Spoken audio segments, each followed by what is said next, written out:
Now, just having come off the previous chapter where we talked about inequality that exists, this week we're talking about what do we try to do at least to not hurt the very rich, but what do we do to try to support the very poor?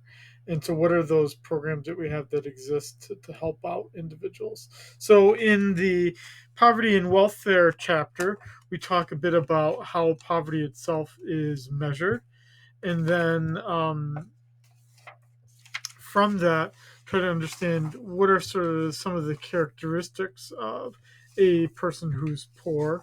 What do they tend to do, and then look at some of the government programs that try to help those who are defined as poor, such as SSI, supplemental security income, the earned income tax credit, TANF, that's the temporary assistance for um, needy families, and then things like food stamps, Medicaid, Section 8 housing, all those kinds of things that help out those who are very poor. And then in chapter 39, we look at one specific program in a little bit more detail. Um, and This was started in the 1960s. Uh, I actually was a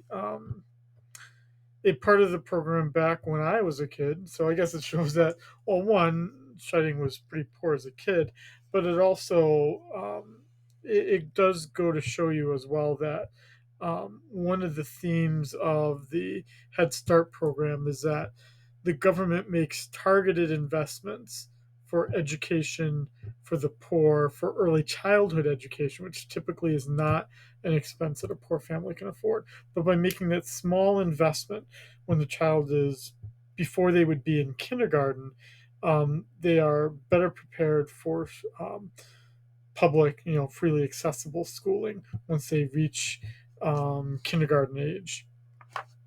And so there's a little bit of selfishness on my part about including this chapter, but it is a pretty important and underfunded program, even here in Hawaii. But as an economist, it's undeniable that the benefits to the program greatly exceed the costs. And then in chapter 40, we look at the Social Security program, something that came out of the Great Depression.